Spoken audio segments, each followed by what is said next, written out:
未だ独特な魅力を放ち続ける、開放型、その、エントリーモデルの選択肢に、新しく、スマバットから、スーパーブルーが登場だ。というわけで、やっほ、イヤホン買ってるかい？ふぐみかんのイヤホンレビューの時間だよ。今回紹介するのは、スマバットのスーパーブルー、リケーブルができない、エントリー型のインナーイヤーイヤホンなんだけど、低価格ながら、ハウジングは金属製で、その金属製のハウジングには、低音域側をうまくコントロールする、長い通路を持つベントが設けられている。また、スーパーブルーの名前の通り、ケーブルや端子部分まで統一した青色が、強い印象を残していくイヤホンだ。形状も独特ながら、低価格でも魅力的なデザイン。音質につながる各要素を、一つ一つ確認していこう。本機は最小限の金属ハウジングから、装飾のパイプが生えているような構造。このパイプ部分は、最上位モデルの一部で採用されているような、アコースティックパイプではなく、本体のケーブル保護に用いられるような、一般的なものだ。むしろ、音響的に重要なのは、背面に3つ開いている空気穴部分。これ、上部の方は、中に環状の構造が用意されていて、イヤホンの抜けを制御している。低価格モデルでこのような凝った構造を持ったイヤホンはあまり見かけないので、これだけでもスーパーブルー特有の魅力、と言っていいんじゃないかな。また、印象的なハウジングのうち、低価格機でなかなかできない構造部分がある。このイヤホン、耳に触れる部分が完全に一体型の金属構造なんだけど、普通はプラスチック製のバンパーが外側にあって、太鼓の膜のように、メッシュガードが貼られる構造。ただ、この構造、一番最初に樹脂部分が耳に触れて劣化していくので、最も寿命の短いパーツになりがちなんだ。今回のスーパーブルーでは、上位機種と同じ、一体型の金属構造なので、おそらく、一番寿命が短くなるのは、ケーブル部分になりそう。音質面でも影響を与える部分なので、リケーブルこそできないものの、上位機種並みのデザインと、上位機種並みの金属パーツ、そして構造が採用されていることがわかる。また、この部分が滑らかな1パーツ構成となっているため、耳に装着した時に痛みが出にくくなっている。この部分の形状は、地味ながらかなり大事。実際、使ってみると、スムーズな形状のおかげで、長時間装着が苦にならないはずだ。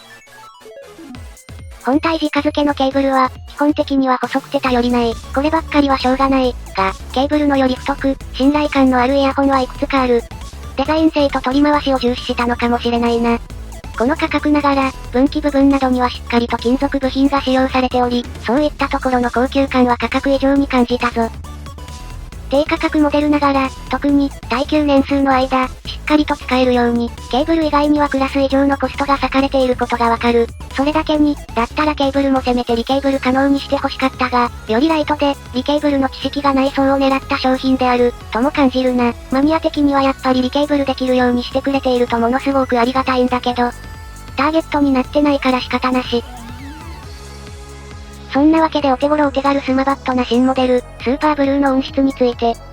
さっきも言った通り、ハウジングについてはより上級価格のインナーイヤーのノウハウが投入されており、手触りもしっかりとしている。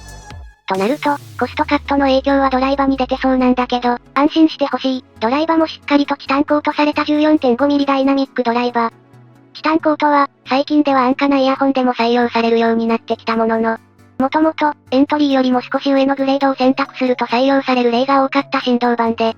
特に、大型のドライバでは、中音域の緩みや高音域の切れの不足を起こさせない、全体のバランスをしっかりと取りつつ、低音域も痩せない、と、音色全体を引き上げてくれる、万能で優秀な振動板だ。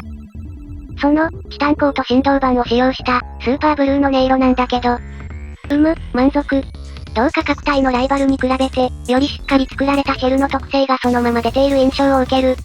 ベントと、低音を増やすチューブ構造の両方が備わっているおかげで、はっきりとしていて、なおかつ、中低音の量感などもしっかりと備わった、バランス感覚と、分離感、明瞭感に優れたイヤホンだ。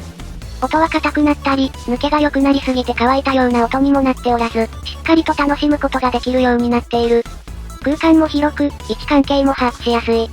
低価格で音のバランスを取ろうとした開放型の場合、音が詰まってしまい、分離感が下がったり、あるいは、空間が抑制されて、どこか壁でぶつかっているような印象になることもあるんだけど、サパーブルーではそういった印象は一切感じられず、はっきりとした出音、かつ、低音の量感はしっかり、と、より上級のモデルで求められているようなものは、ほとんど全て備わっている。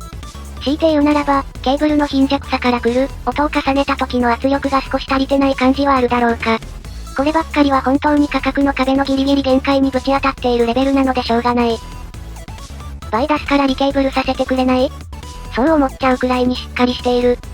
過去のスマバットと比べると、これくらいはっきりした音を出すモデルもあったものの、そうなると、ここまでしっかりと低音域側の量感が出ていないか、あるいは、さらに一回り大きなドライバーを採用しているので、装着感に不備がある、といった仕上がりになっているモデルが多かった。それらのちょうど中間を縫うように、どちらの需要にも対応できるように作られているのが、スーパーブルーということで、このモデル、結構気合い入れてチューニングされていると感じたな。